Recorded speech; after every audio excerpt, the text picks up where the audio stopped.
Welcome everyone to Comics from the Multiverse, episode 352. I am Peter, and joining me as always is Matt. Hey, what's cracking? This is a DC Comics podcast. We get together and we talk about all the books that came out this week that we read, which this week is not that many because it's a weird publishing week, and the books we'll be talking about today consist of Superman Lost, issue 2, Matt read WildC.A.T.s, issue 6, and we'll talk about Danger Street, issue 5, and that is it for the new books. Although I do have a Patreon book, I'll be talking about Batman and the Outsiders, issue 2 from the 80s. So that is what's coming up on today's show. We do have an extra little quiz activity that David designed for us that we'll do. No, this is his revenge. We'll get to that before we get to the books, but we do have some news at least. I was hoping we'd have solicits. We're not going to get those till next week, but we do at least have some meaty news items to discuss. So that's what's coming up on the show this week. So welcome all ye enter here. Abandon all hope. Enter here. This said, as the morning at the park where I play football, there was an old man with a very long beard. I'm pretty sure he was a wizard who wanted to put us on a side quest, but we were all too tired. You showed up and asked him if you knew Alan Moore. Yeah. Do all the wizards know each other? Do they congregate? Shit, what if it was Alan Moore? Just walking through Vegas, long old beard blowing in the wind. That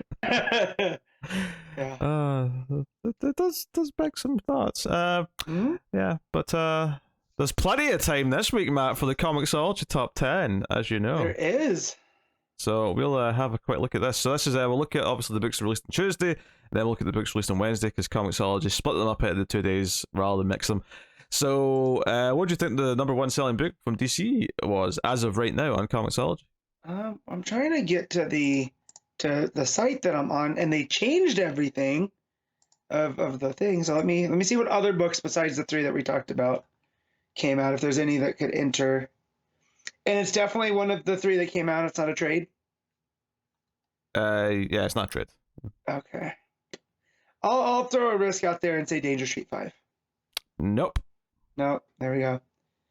Is it Superman Lost? Yeah, Superman Lost is number 1. Number 2 is Lazarus Planet, Revenge of the Gods. Wow. And then number 3 is Danger Street. Number 4 is WildC.A.T.s. Number 5 is Batman Incorporated.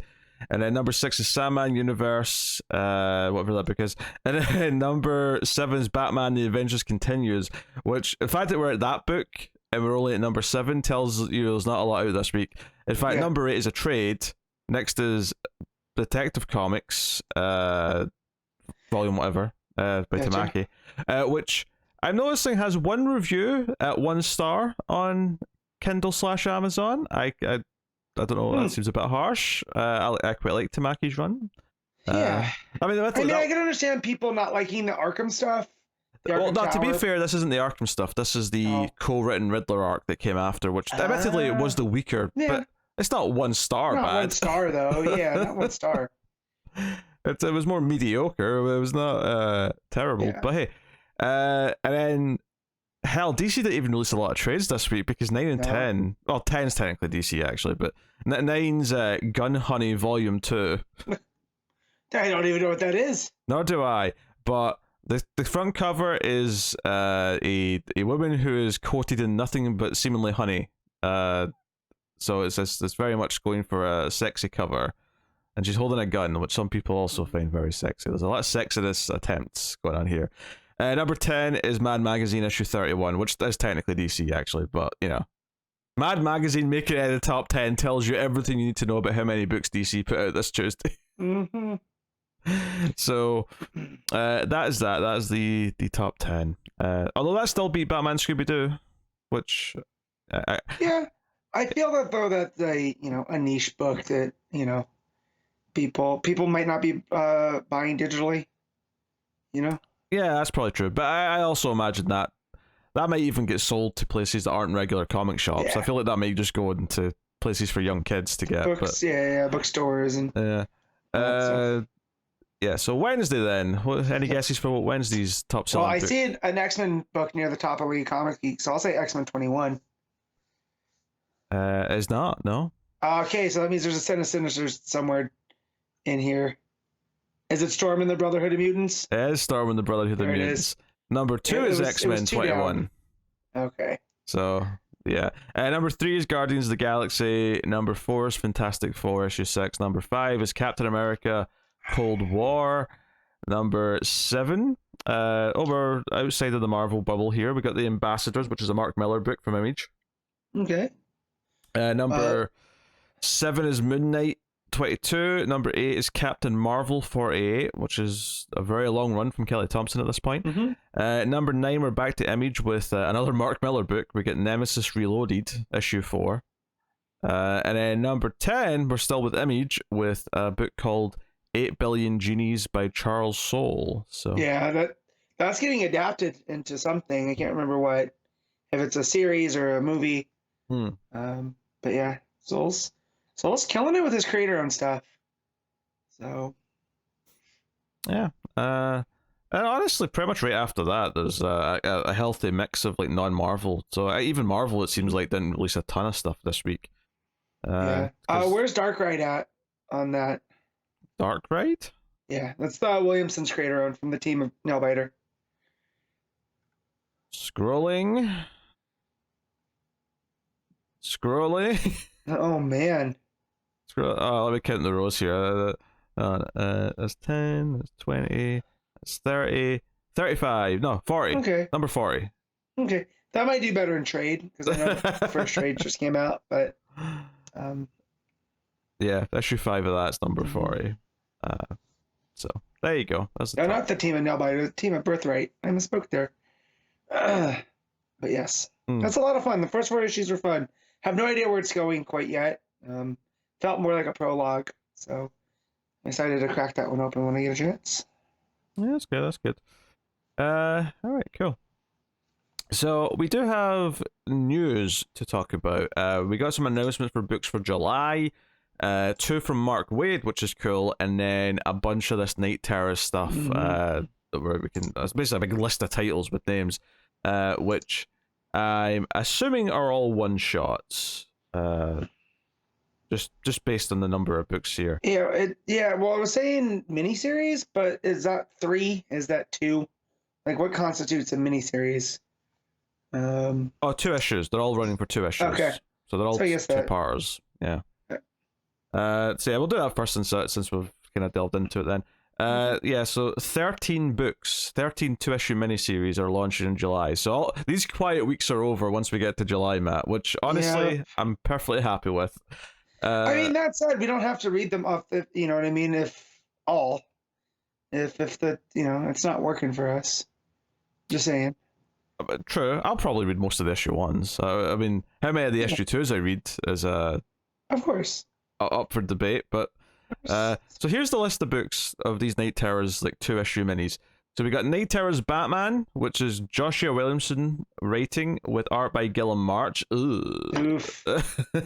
Tough breaks. Oh dear. Then we got Night Terrors Ravager by Ed Brisson and art by Dexter Soy. Yeah, Ed Brisson recently worked on Slade, so that should be fun. Yeah, Dexter Soy is definitely an upgrade to Gilliam March, I'll say that much. For sure. Then we got Night Terrors The Flash, which is written by Alex Packnadel and drawn by Daniel Bayliss. I don't really know those names, so I know. Those names are different. Yeah. Then we have Night Terrors Shazam, which is written by Mark Waid with art by Roger Cruz, and notably that's the current writer in Shazam by the time this comes out, so that makes a bit more sense. Same with this next one, which I'm curious to see Roger Cruz's work with Shazam characters, because we've just seen it with Flash. So that's true, yeah. I don't think I know him from anything else other than the recent Flash issues. Night Terrors Green Lantern, written by Jeremy Adams and Alex Segura, art by Eduardo Pansica, Giulio Faraya, and Mario Fox Facchilo, sorry. So yeah, again, regular writer from the ongoings on that. Night Terrors Zatanna is by Dennis Culver with art by David Baldian. Night Terrors Robin is written by Kenny Porter with art by Miguel Medoncha. So yeah, there's like 5 of them on that same week, because these are in order of like how they're coming out. Then out of July 18th, we have Night Terrors Wonder Woman which is by Josie Campbell with art by Hey. Stephanie Williams. So I like to see Josie Campbell's name attached to more things. yeah, that's good. Night Terror's Superman by Joshua Williamson, who's obviously on the ongoing, so it makes sense. With art by Tom Riley. Same week as Night Terror's Action Comics by Leah Williams and Philip Kennedy Johnson, with art by Vasco Georgiev and Miko Sayan. So again, although Leah Williams being first does make me think it'll be a Power Girl.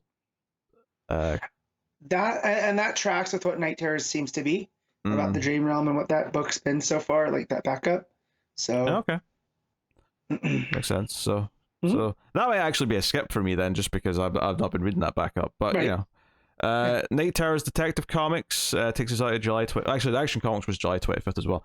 Detective Comics is by Dan Waters with art by Riccardo Federici. Well, we got a leader in the clubhouse. Yeah, that's a 1-2 punch. If it's anything like his Arkham book, right? Yeah, that's a 1-2 punch. Our creative team there, so that's good. With Federici art drawing some really messed up nightmare stuff, you'd think. Let's go. Night Terror's Nightwing by Becky Cloonan and Michael W. Conrad with art by Danielle D. Nicola. Okay, and then the last one here is Night Terror's Teen Titans by Andrew Constant and art by Scott Godlewski. I think what sticks out to me about reading this list is that a few of the books obviously have their ongoing writers attached to them, and those seem like maybe they'll be at least thematically relevant to whatever their ongoing book is. But this is feeling a little bit like all those one shots we just got from what was that called we just had? The Lazarus Planet stuff, and or anything where it kind of feels like these are all going to be relatively self-contained. Like the main Nightmares thing that's going on obviously will be story, but this feels relatively optional, I would say. Obviously there's a bunch in there with the names attached that I would want to read, but it doesn't feel like these are going to be essential. I could be wrong, but that's the vibe I'm getting from this list. Oh, it looks like Zatanna's teaming up with Robot Man in her, so that's the cover in the gallery. So that should be fun. Very nice, very nice. Well, I think isn't Dennis Culver doing the Doom Patrol book? Is that him? Sounds right, yeah. Yeah. So, and then one of the Supermans looks like it's Cyborg Superman. The Green Lantern cover is very nice, actually. Now I'm looking at it. So yeah, I mean, it's an event with a big list of titles. This is also giving me like memories of Flashpoint, where there's all these like 3-issue miniseries. Yep. This is kind of like that with 2-issue miniseries. So yeah, we'll see how it goes. There'll be plenty to choose to read from at least for a couple months. So yeah, that week where they're we might have to break some of them up and hold off, because that week where there's like 5 of them, that's a busy week on top of those. Yeah, I mean, it's week 2, which right now, this is a week 2, so... Right. I mean, if week 2s are still kind of like this, then probably that not. That might just be it, right? It might just be those books. It'll be those, plus like maybe the last issue of Danger Street, if we're at that point. So, cool. And then the other news, which is... The more exciting stuff, I would say, is the Mark Waid news. So, 2 books announced. One is a spin-off of World's Finest, which is called World's Finest Teen Titans. Which is going to be Mark Waid and Emanuela Lupacchino on the art. That's it. I'm done. Say less. And this is set in the past. This is the original 5 Titans: Robin, Wonder Girl, Speedy, Kid Flash, and Aqualad. And they're joined by several other classic Titans from the Silver and Bronze Age, including Bumblebee and Mal Duncan, for a series of stories showing what life for the original Titans was like before the team was relaunched as the New Teen Titans. So this is kind of cool because I think the New Teen Titans, quite rightly, I will add, is kind of seen as the real, like, prestigious era for the Titans. But it does mean that we kind of don't really go back and talk about the original Teen Titans era that much. So it's kind of nice we're getting a modern series of telling stories in that time period with them. I actually kind of like this, especially from someone like Mark Waid, who kind of fits into that Silver and Bronze Age kind of mentality. That's that, he's looking back at it with this retrospective, so, but yeah, no, I like that lineup too, because it is like one of the first Titans book I remember reading was like a Titans Year 1, and each of the issues was focused on a different one of these characters, from Robin to Speedy to Kid Flash. So to see these guys pop back up when it's not just the Wolfman Perez team is a nice little thing. The thing in this list that cracked me up more were we have Bumblebee, and then I had always thought Mal Duncan was Boy Blue, right? Mm-hmm. Because he has this one, but now they're just calling him Mal Duncan. So I'm wondering if they're going to give him a new persona, Oh, I don't know. And retcon that back. I think the other cool thing about this is that New Teen Titans, well, it's still a little like old school because it's from the 80s and writing was different then. 80s stuff is still very readable. I mean, later today I'm going to talk about Batman the Outsiders, and well, it's still very old school in a lot of ways. It's still a very readable old school. Whereas if you go back to the Silver Age, where the Teen Titans originally came from, it is a tougher read. It's not as, it's very dated. It's kind of, it over describes things because it doesn't trust the art to tell some of the story kind of thing. There's a lot of that going on. So I think like this could be really cool if this is a nice little run of like, here's like a greatest hits of like or original Teen Titans style stories. Yeah. So I also like though that they're putting the world's finest branding on it too, because that that's almost its own.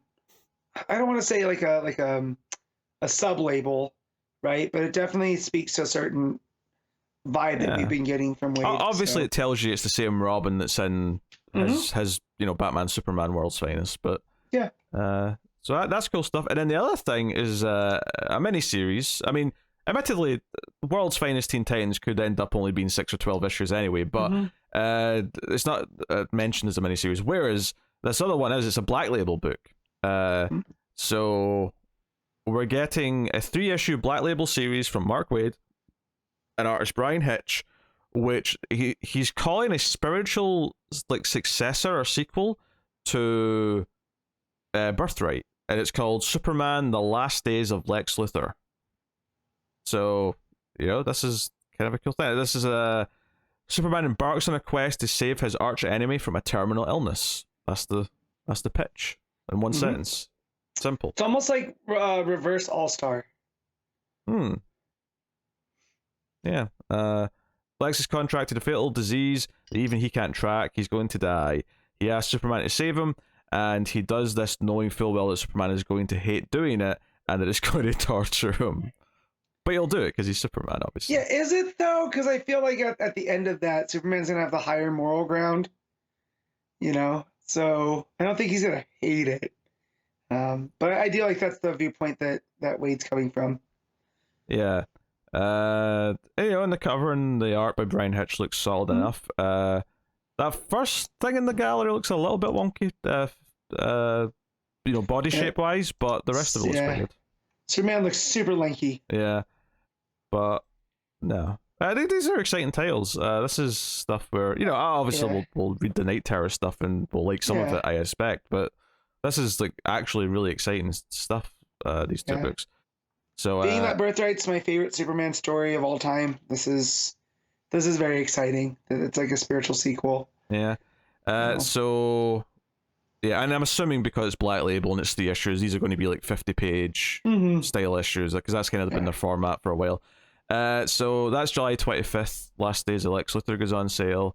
And I don't know if there's a date specifically for the Teen Titans. You would think there would be, but I can't see one. But I think it's July anyway, so there you go. July 11th, there you go. I found it. It's buried in a paragraph somewhere. Yeah. July 11th. Yeah, and then this one's July 25th. Yeah. For Superman. So, July 11th is week 2, so we're getting at least one more week 2 book, which is nice. Hooey. So, there you go. Feast or famine, week 2. So that is the news. Although there is one little thing to tack on here, is that there was a trailer for the Penguin TV show from HBO Max. Or sorry, Max, as it's now going by. Not going to call it that. It's so stupid. The idea that HBO is the part that was the bad part of the name is laughable. Yeah. HBO is like worldwide known. Even in places that don't have HBO, they know the HBO brand because of the shows that come from HBO. That's how strong that branding is. God, Zaslav is an absolute tit. He really is. Anyway. It looked fine. Like I'm interested because it's connected to the Reeves movie, but yeah, wasn't a lot to go on yet. Colin Farrell's still unrecognizable in the role, with all the makeup on. Right. in the best way. Yeah. So, no, not much to say on it, but it just should acknowledge that it came out. Yeah, I still haven't had a chance to see it. So the trailer. So, yeah. Yeah, they put out a few trailers for different things. They put out like a new True Detective trailer. There's a Chanwick Park directed series coming to Max, which that's exciting. Trailer out for, yeah. Because that's the what's the name of his trilogy? The Vengeance trilogy, Old Boy and Sympathy for Mr. Vengeance. Yeah. Right. And The Handmaiden and a bunch of other good stuff. So that is good. Yeah. All right. So we'll do. So David, knowing that we only had 2 or 3 new books this week, he's so thoughtful. He's so thoughtful. Yeah, I didn't ask him for this. He sprung this on me just the other day. He said I did a thing. He's basically using like the DC wiki or something to like extract information. But basically what this is we're given an issue of something, and we have to try and guess why that issue's like important. Notable? Yeah, what prominent thing happened in that issue. And just glancing at the titles, it looks like they're all from the show. Like they're all post Rebirth onwards. When we've been doing this, right? Rebirth.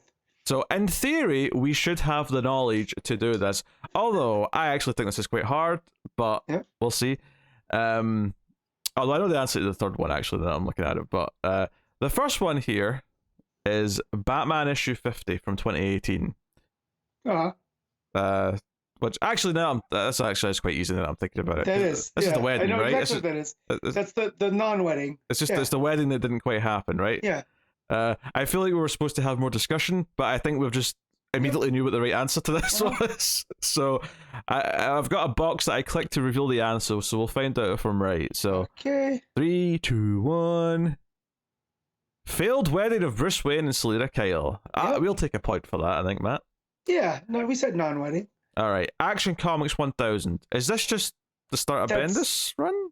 It's the start of Bendis. It was what else was in that issue? Because introduction of Rogol Zaar, maybe, as well. There's that. There was that Whistle Stop story by Tomasi that kind of played with the eras.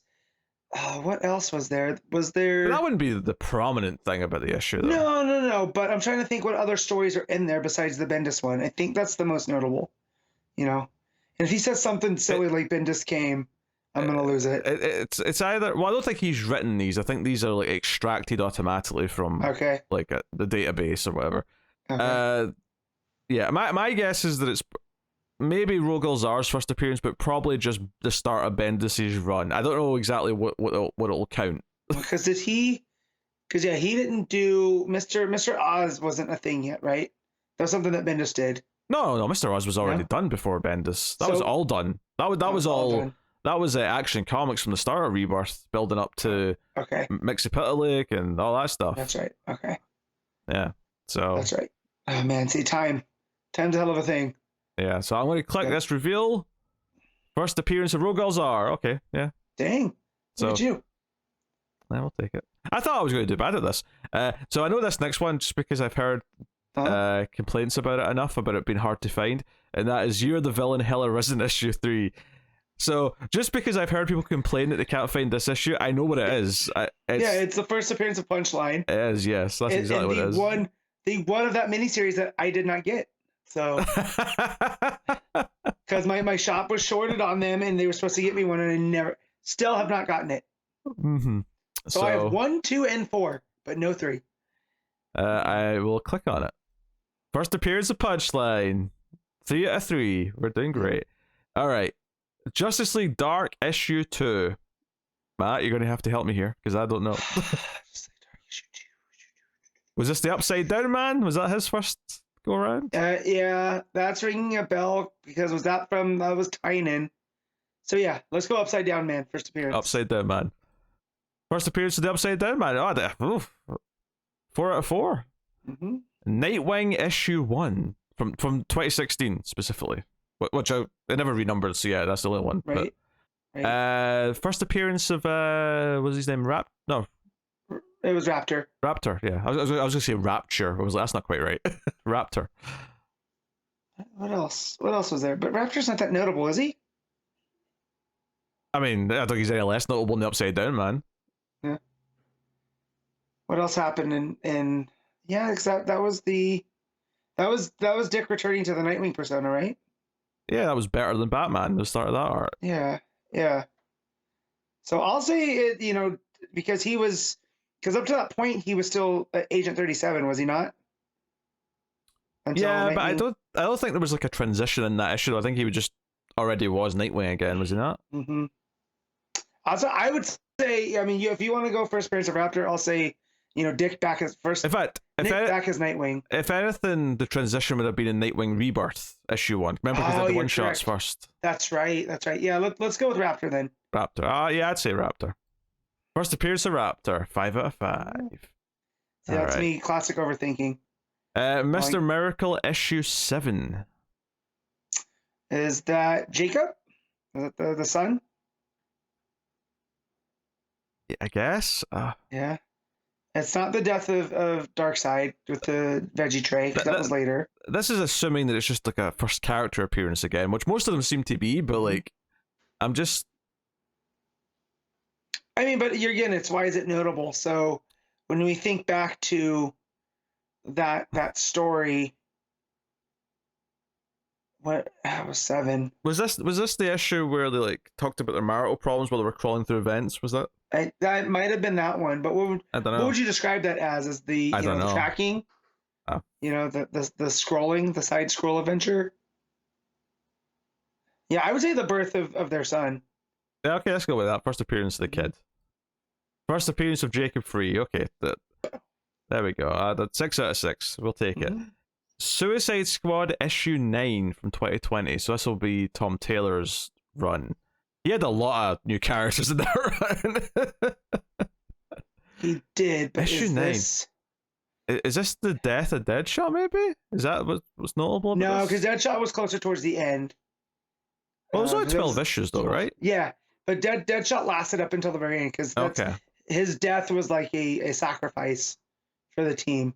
Is this the Max Lord reveal? Not Max Lord, Ted Cord. Oh, in that he's revealed to be the villain. I feel that might have been earlier, but yeah, you could be right. You could be right. It's tough though, because all the new characters I feel it debuted in the first issue. You know, all the revolutionaries were all yeah, and like Tag hadn't died. I mean, Tag I think already sacrificed himself. It's not like Tag's that notable. Yeah, I don't know. Is there something to do with Superman? No. The thing that's I would say is the Ted Cord, but then Ted Cord ended up being Black Mask. So it could be one of those reveals, yeah, if it's not a new character. I can't think of a new character that was introduced late in the book. No, I mean, because Wink and Airy were both there from the beginning. Yeah, that entire team was there at the start. Yeah. Yeah. All right, let's just go with the Ted Cord. The reveal. Either of Ted Cord or Black Mask, whatever one it would have been at the time. Yep. I'm taking the point. Death of Deadshot. See you, Matt. Dang! Look at you, man. I could have sworn he died later, like in 11. So good on you. Yeah, I'll take the point. How many was that on? 1, 2, 3, 4, 5, 6, 7. So 7 out of 7. Yep, I'm 6 or 7. I don't think we were competing necessarily, but okay, gotcha. All right, 7 out of 7. All right, Flash issue 5. Is this the first of who'd become Godspeed? What was his name? August, yeah. Surely he would have been earlier than that, though. I don't know. Well, I feel like it's what about Godspeed himself, or did Godspeed already show up in like issue 1? He probably did. They probably teased the villain. Mina was already around in issue 1, I feel like. Unless maybe her getting a costume was like issue 5, and maybe like that was the first appearance. Unless this is Avery. Oh, it could be Avery. Yeah. I'm gonna go Avery, because that seems more notable. Yeah, like I feel like Godspeed and Mina are obvious picks, but I feel like both of them were there like issue 1-ish. So I remember Barry going through in the Speed Force explosion, and he was going around trying to help people, and she was one of them that he goes and talks to slow down so you don't vibrate through your bed. So I'm gonna go with Avery. Let's go Avery. I'll concur with that. I'll click. First appearance of Godspeed. Damn it! I should have went with my gut. Yep. I would have sworn they like showed him at the end of issue 1. I would have sworn they did. Damn it. All right. Okay. Finally got one wrong, but we at least brought him up. It wasn't like a complete whiff. No, because that was our first instinct, but we thought. So when was Avery? I don't know. So go ahead with this next one. I'm gonna look up. Future State Wonder Woman issue 1. This is just Yara, right? This is just the first appearance of Yara. Yeah. Okay. I'll click. First appearance of Yara Flor, the Brazilian Wonder Woman. Yep. Thank you very much. I'll take it. All right. Deceased issue 2. It can't be a first appearance because that's like a Elseworld. No. Yeah. Deceased issue 2. Is this the death of the Bat family because of the virus and Alfred has to take him out? Is that notable though? This is the thing that's weirding me out. Is because it's an Elseworld. I'm like, is anything in it notable in that way? Because it isn't the real continuity. Yeah. So I don't know. I have none for this one. All right, so actually, Avery's first appearance was Flash, Volume 5, Number 3. So we were 2 off. Okay, that was a reasonable guess, though. It was. Yeah, I don't know for this one because, so many characters die, or so many characters. Like, it's not. Lance Archer's around. Everyone dies. I mean, nice pull. I got nothing for this one, unless it's the Bat family. Yeah. I got nothing better. Let's reveal. I really don't have anything better. First appearance of Black Canary as the Green Lantern. Which I can True. I gotta get into the mind of why would collectors want these issues. Yeah. And that makes sense. That would make sense as Canary. This next one I think is easy. I mean, I couldn't have told you what issue it was, but it sounds about the right time. Batman 77. It's Alfred's death, right? Yep. Yeah. Yep, death of Alfred. Okay, easy peasy. Aquaman 57. Andy? Oh, birth of the daughter. Yeah, birth of Andy. Let's go with that. First appearance of Andy Curry. Nice. Yep. Batman Who Laughs, issue 1.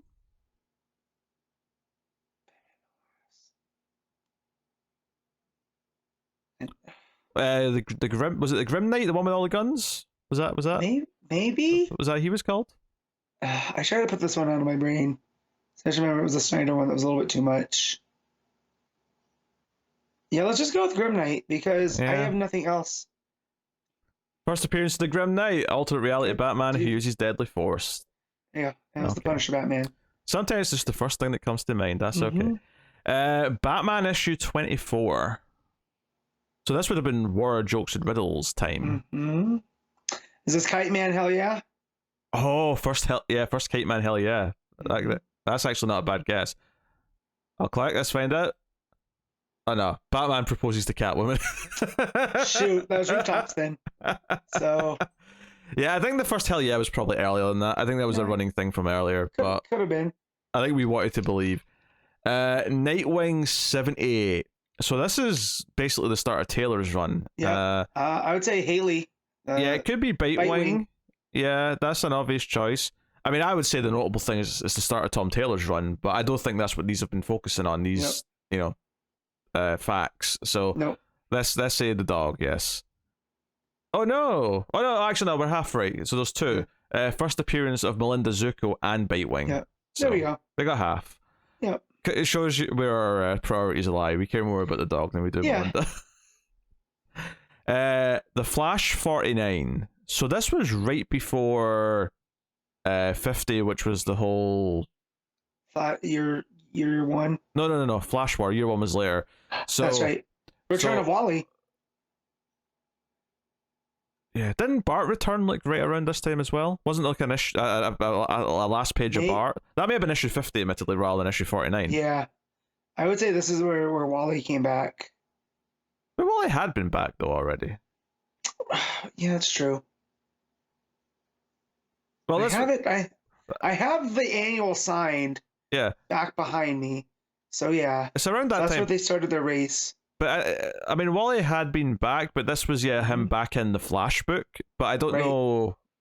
if it would count that as like a notable thing Yeah. necessarily. So maybe this is Bart, because then the Flash War started. Maybe that was like the prelude to the Flash War. Or was it J? Because there was a final, like there was two different issues. One that ended with a J, like holy shit, Jay's going to be back, and one that ended with oh shit, Bart's back. Like, but there was two issues like that. But I feel like the J stuff was part of the button because of. You're right. I think that was part of the button. You're right. So yeah, this was cover. so this. I'm going to say I think this is Impulse putting the boots on, because I remember that image. So yeah, go with Bart. I don't think he was putting boots on in that image, but regardless, I'll say this is Bart's like a first appearance in Rebirth or Return of Bart or however they're going to phrase it. Introduction of the Sage Force and the Strength Force. Oh god, we try to put our brain out of our brains. What's so funny is that like the next couple of issues were great, because that arc around that time was fantastic. Yeah. So I didn't realize that they introduced those right before that arc, because obviously all the stuff we don't like about those they come after. Young Justice issue 10. I read this. As did I. It wasn't not Jenny Hex, because Jenny Hex was already there. Yeah, she was number 1. So was this Naomi? Did they introduce Naomi in that? Well, no, Naomi was in her own book, but then I feel like it was around issue 10 that she started popping in. Yeah, but that wouldn't be notable, though. She's already been around for... Yeah, but it's notable that she's with the Young Justice now. I don't know if that's big enough. I don't know if I'd guess I don't know anything else in that book that would have been big enough. Oh, the end of the Drake. Yeah, oh god, remember that? And his UPS costume. A lot of the plot was about Connor Kent at the time, something to do with him. I don't know. Well, he had that whole life in Gem World, but that was part of the first arc. Yeah. So by issue 10, we were done with that. But they were dealing with the Star Labs, and they were investigating that stuff around then. The Wonder Twins maybe showed up for a guest appearance around this point as well. Yeah. I don't know. The Naomi stuff is more notable to me as I'm remembering it, because that's when she started to be included on the team. Because she was, using the powerhouse stuff. I don't have a good guess for this one, so I'm throwing in the towel. Let's see. I'm saying something to do with Naomi. I'm not sure if it's her inclusion or what. I'll quickly find out. The debut of the new costume and code name for Tim Drake. I thought it was earlier than that. Yeah, me too. I do think it's funny though that it did turn out to be Drake related though. Yeah, because that was one of the things that sticks out. Yeah, so Drake began in issue 10. I thought it was... Yeah, I guess it did run to like 18 issues or 19 issues, so I guess there was Drake begins. Alright, Robin issue 1. Let's, is it Flatline? I would assume Flatline. Either Flatline or one of the other characters that were introduced there, but she's the biggest one, so I'd say Flatline, yeah. Flatline or, what's his name? Green Arrow son. Connor Hawk return? Hawk, yeah. Yeah, one of those two for sure. First appearance of Flatline, Respawn, and Mother Soul. So okay. Yeah, okay. Gave us all 3. Alright, Suicide Squad issue 7. So this is Taylor's run again. Okay. Is this too early for the Ted card? Yeah. I mean, could this be Wing Canary? No, at least one of them were in issue 1. Okay. If not both, but definitely one of them were. So 7. What is 7? 7 is this a Death of Boomerang, maybe? That's what I'm saying, Captain Boomerang. Yeah, Death of Boomerang. That's my guess. Let's do it. First appearance of Zoe Lawton as Live Shot. Oh, I would never have guessed that. That's right, his daughter. Yeah. Shoot, I forgot about it. I wonder if that's ever going to come back around. Okay, I think I've got a guess for this one. Batman 96. I'm just going to guess Ghostmaker and call it a day. Yeah. Oh no, it's Clown Hunter. That's very close together though. Ghostmaker and Clown Hunter were close together. Both of which are characters I don't care for that much, so. Yeah, Titan's done a lot of good, but also, yeah. But not Ghostmaker. Flash issue 30. Could this be the J? Maybe because that was around that time. The button was a little bit earlier, but like, Yeah. If not that, what else was introduced in Flash in that kind of time period? Well, we had Mina, right? Around that time with Black Hole. We had. I mean, she was around way earlier, but maybe she. Yeah. But as that evil speedster, that's right. Okay, as yeah. Black Hole. We had Godspeed was already taken care of. Unless this was like when Bart randomly, but I'm sure that was like issue 50. Yeah. I'm positive that was issue 50. So. I'm trying to think. Nothing with Iris. Nothing with Wallace, right? Let's go. Did they introduce a new villain maybe around 10 that I'm forgetting? Is this the turtle? Maybe He wasn't new. No, but they were that new version of him with the Still Force, because I remember the Still Force stuff coming up earlier Than the other ones. than the other ones. All right, well, so maybe this is the concept of the Still Force. Let's find out, because I don't think we've got any solid guesses for it. Flash issue 30 is first appearance of Bloodwork, so it was a villain. I was right in my thinking. Ah, shit, I forgot about him. Yeah, I forgot about Bloodwork as well. And I know Bloodwork showed up on the show because Williamson was like, this is really cool. A character you created being on a TV show. I mean, Godspeed showed up in the show as well. Yeah. In fact, I'm pretty sure Godspeed was the one in that famous. I never watched the episode, but there's a gif I've seen of Godspeed and Flash fighting with lightning bolts like their lightsabers. All right, I'm back in. Justice League 26 from 2019. So this would be Snyder's run. What was that? That was the Justice and the Injustice.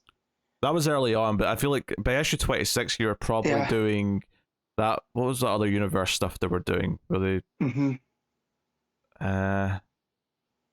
What was that? Was this maybe the introduction of one of the big bads for later? What's her name? Persephone. Perpetua. Perpetua. That's what I would say. I would guess Perpetua. And the answer is first appearance of Apex Lex Luthor. Okay. Apex Lex. Oh my god. There's so much that we've read and I have forgotten about. Yeah. Because Weekly Comics. I would never, like, I'll be honest, I barely remember even reading what Apex Lex is. Yep.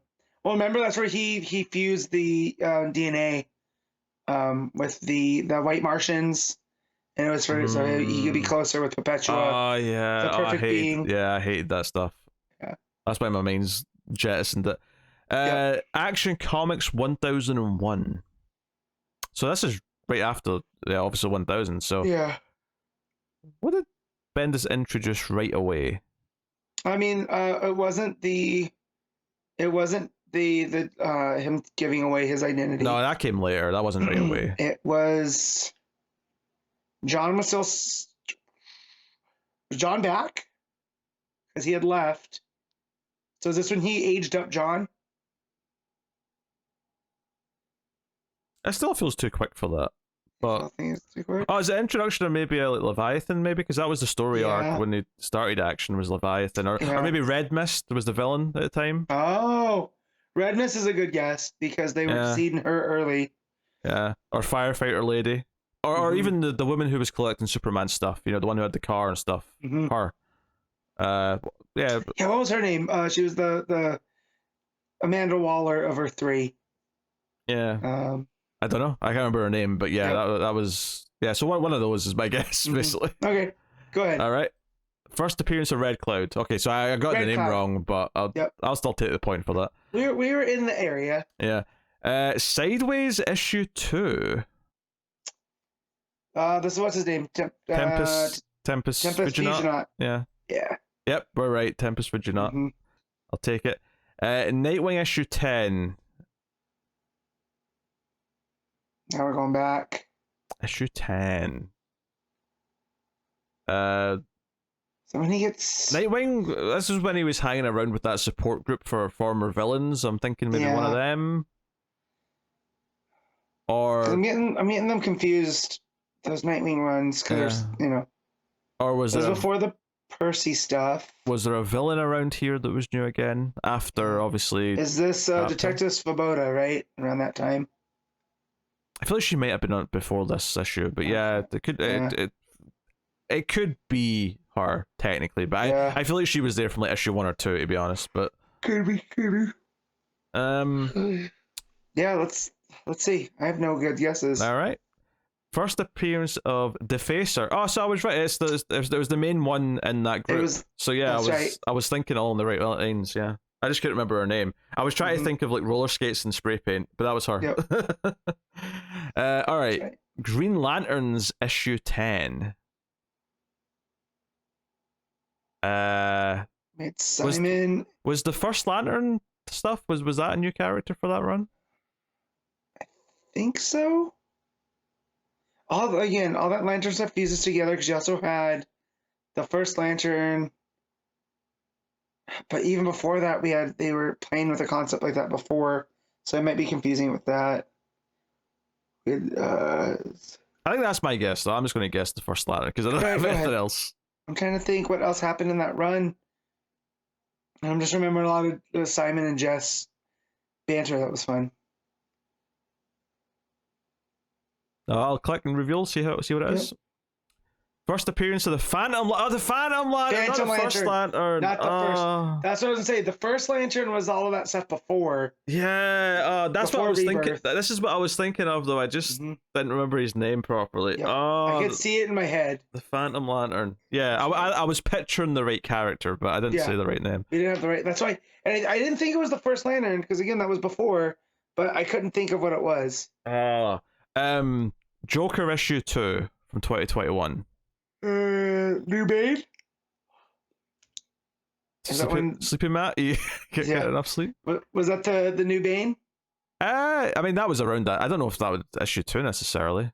I didn't read any of these, so I don't know. Yeah, so this was Gordon hunting down. Was this Gordon revealing that he knew who Barbara was? Because he reveals that he knows she's Batgirl. Was that maybe that issue? That was around then. That may have been issue 3 or 4, admittedly, but... maybe. Yeah, the Lady Bane seems like a good guess. I would say Gordon revealing that he knows she's Batgirl is also a good guess. I don't have anything else, so one of those two. Yeah, first appearance of Vengeance, Daughter of Bane. There you go, Lady Bane. There we go. Yep, we can take that. Justice League issue 21. So this is Snyder's run, so... That's Snyder, so... Perpetua. I'm going Perpetua again. Yeah, because it was like every 5 or 6 issues we would get the villain stuff. Yeah. So this feels like it was in that weave. So we got it wrong last time. It was Apex Legs. Yep. I'm saying Perpetua for 21. And the answer is... the first appearance of the World Forger. Come on! I mean, I remember the World Forger, but like, come on. I mean, Perpetua may have been way earlier, admittedly, because it may have been teased. It could have been. But still, whatever. Yeah. Catwoman issue 25. It's, Shoes? That's when Ram V took over. No, partly, yeah. Issue 25 partly. Was like part of the end of the last run. You know, it's one of those things. Had multiple stories in it. Yeah. Is this the introduction of the brother, the guy from, or father, what was his name? I just said Shoes. Shoes. Oh, or Shoes. That's my guess. Yeah, let's go Shoes. First appearance is Leanne Harper as Shoes. Again. Not Red Canary, as we found out. Batman issue 102. This is Ghostmaker. Yeah, it's around that. I feel like it was earlier, but yeah, it probably is Ghostmaker because it's close enough. So yeah, let's go with that. First appearance and origin of Ghostmaker. Yep. It was a dark day in DC Comics history. That's where he would go on to become the thorn in our side. It was a dark day. Justice League 10. This is still Snyder's run because it's a 2018 book. Perpetua. I'm just going to keep saying it. Because we were doing... The first arc was them hunting down all of those objects, right? It was Legion of Doom stuff. Yeah, is this the... what was that remnant stuff they were going after? How was that called? It ends up being with the at the end of Metal, It's what kind of kicks off Infinite, the Crisis stuff with Williamson. Oh my god, I'm trying to blank. Metallic Jizz. I don't know. Yeah, that's basically what it is. Shoot, yeah. shoot your T1000 load. Talk about heavy metals. Yeah, just go Perpetua. I would say Perpetua. First appearance of the Flood and Jarrow.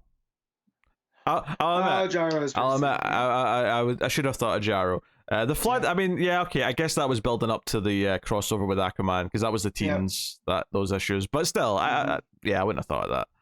No. One day, we're going to keep getting Justice League books. I'm going to keep saying Perpetua. All right, Superman issue 2 from 2018. So this is Bendis' second Superman issue. I would say this is the return of John. Was he but did he not leave during Bendis' run first? He left during there was that miniseries when that Bendis had written, The Man of Steel. Oh, it was during that. Okay. Yeah, he left, and then it was all about him coming up with that, coming to terms with it, and then it felt like he was gone a couple weeks, and he was gone for years. He comes back a teenager from a boy. Okay, I'll go with that. I'm not 100% convinced, but I don't have a better guess, so yeah, we'll go with that. First appearance of Nuclear Man in DC continuity. Did Talking Superman put this together with his help? Really? Nuclear Man? I forgot he was even there. It's sorry, Matt, it's pronounced Nuclear Man. Nuclear. Yeah. Say it like Gene Hackman Lex, come on. Gotcha. Nuclear. He also says Superman. It's like he's in Superman. Superman. Right. Anyway, Detective Comics 1046. Okay, this is from 2021. So this is during Tamaki's run? Yeah, I was gonna say it must be during Tamaki's run. It's December 2021 specifically. Who did she introduce? Unless it was the tower itself was introduced, right. But yeah, we had Huntress taking primary. But she definitely introduced a character or two. Yeah, I'm trying to think what else, because there's those backups too. 1046. That is a significant number, though. Why do I know that number? 1046. I mean, it's not significant on its own, but maybe it was a significant issue. Yeah, that's what I mean. It's not. I mean, it's not a Tower arc, because the Tower arc was that was through April 2022, I think, was it not? Yeah, I believe so. I don't remember. Or maybe it was 2021, but it was April time. I remember it being kind of spring. 1046. Tech. Who's writing Tech then? My guess would be Tamaki, but I mean it's who wrote before Tamaki? Tomasi? We weren't reading Tomasi's run. Yeah, we weren't. I think we were reading by 1046. Yeah. So that means it's got to be Tamaki. Yeah. So, yeah, maybe this is the introduction of Arkham Tower. She was doing the monster stuff where Oh, that's right. The bug guy. Yeah, but I don't remember if there's I don't remember his name though. Yeah, I don't know if there's a notable character there. I'll say the introduction of Arkham Tower, or the reveal that it's been built. That's my best guess. You got anything else you want to? No. All right. I'll reveal the first appearance of Dr. Ware and Anna Volshin. So it is Tower related. I just couldn't remember any characters specifically. All right. Wonder Twins issue 2. I read this. I think I read issue 2. I think I gave up after that, but. So it was Anna Jana and Gleek. This is Mark Russell and Stephen Byrne. Why would 2 be notable? Is it the origin of the Wonder Twins? I'll take your guess because not origin. It's the one girl that's on their team whose dad is a supervillain. She does the math. She's the. Oh yeah, I remember this vaguely. Yeah. I can't remember her name, but if you say it, I probably know if it's that one. I'll reveal Yep. First comic appearance of Gleek the Wonder Monkey, and first appearance of the League of Annoyance, including Druncula. Yep. The Annoyance. I did say Gleek, but I didn't realize this was his first comic appearance. So that means Gleek was only on the cartoon up to this point. Yeah. I've only got 3 left, by the way, just in case you're wondering how many these are. Yes, I was. Hal Jordan and the Green Lantern Corps, issue 19. So I didn't read this, so this is all you. This is Hal of Hals. Is it the first time they do the 4 Corpsmen? That's what I'll say. I'll see. I'll say the 4 Corpsmen. First appearance of Sarko, the son of Kylo Rayner, and Saronic Natu. Bro, I don't remember that at all. I feel like they just made that up. Okay. Yeah. Batgirl issue 6. So this is like real to start a rebirth. This is the end of the first arc. That was where Albuquerque was doing the art? Yeah. Although issue 6, was that maybe... I can't remember if the first arc was 5 or 6 issues. Was it? Because the issue after the arc was the one in the plane with Poison Ivy. Yeah. So I'm just trying to think if this was that or if this was the issue before that. Mm-hmm. If it was the issue before that, I'm not sure what they introduced at the end of that arc. Yeah, I don't either. Is it that she moved out of Burnside? Nah, because she was still in China. If she's not on the plane, she was still in China at this point. That's true. So it's got to be one of the villains that she faced, right? Maybe. I don't know. I'm out. Just go. Yeah. First appearance of Ethan Cobblepot, the son of the Penguin. Ethan, there we go. Okay. We were right that we were along the same lines that it was one of those villains they introduced. Okay, final one, and I don't know if this was an intentional thing that he's done, but final one, Wonder Woman issue 8. Besides being one of my favorite issues of all time, it's the origin of Barbara Ann Minerva as the cheetah. Do you think that's the notable thing about it? Yes, I do. You don't think it introduced something, or? No, it's Barbara Ann as cheetah. All right. The origin of Barbara Minerva / cheetah. Very good. There we go. We got most of those. There was a few. We did. There's a few weak ones, but very, very good, David. I know you're listening to this. Honestly, I thought we were going to do worse because I thought it was going to be hard to remember, but most of them actually kind of, you know. Oh, it's getting the names right because I remember things in such big stretches, right? So like the Batgirl one that just came up. Like I didn't remember that was Penguin's son, but I do remember him popping up as being her main rival throughout the book. So. Yeah, for a little while at least, anyway. Yeah. Mm-hmm. The Suicide Squad one, that one's a bit rough, just because I forgot the character existed. Deadshot's daughter, and I'm surprised it hasn't paid off in any of his books yet. If anyone's going to do anything with it, it'll probably be him himself. He'll probably that's what I mean. Yeah, like I'm surprised she didn't show up in his Superman, as just in a one arc or one story. With Jay. I think she'll probably show up at some point, I would expect. Yeah.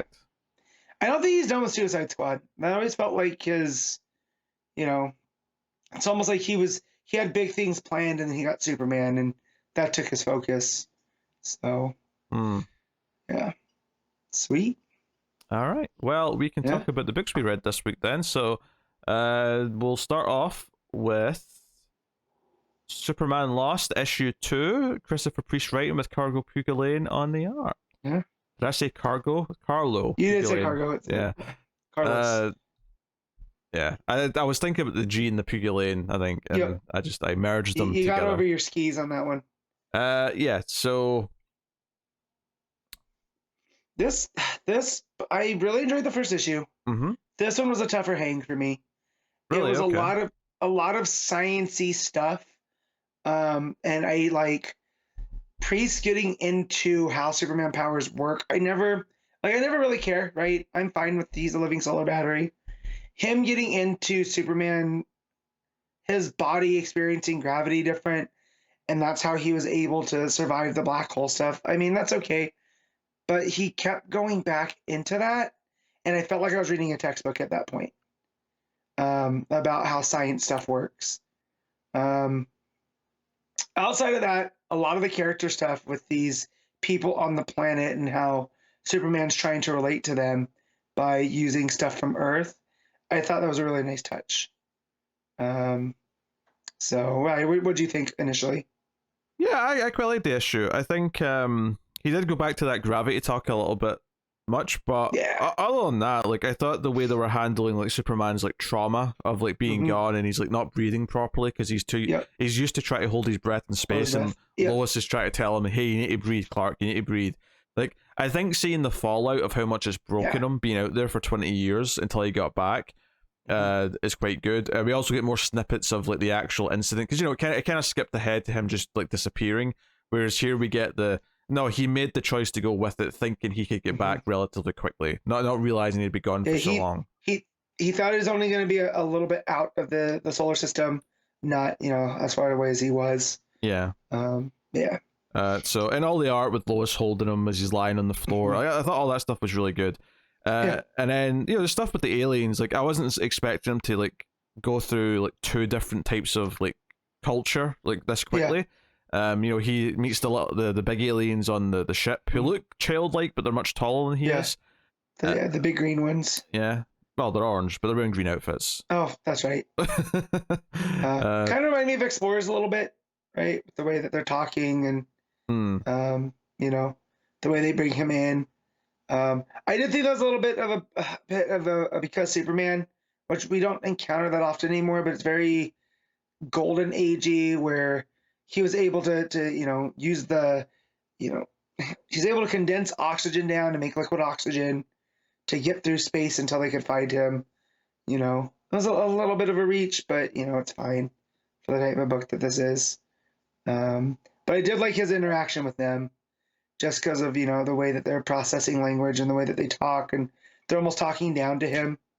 Yeah, that was the other thing I like, because once he like gets dumped down on this planet, and I like that as much as the gravity stuff comes up a bit too much when he's getting really technical about it, I do like this idea that okay, he's on a planet with a slightly different type of sun, so it's like he can still fly, but he describes it as feeling like he's got a tank in his back, like he's much heavier, so it's not as easy.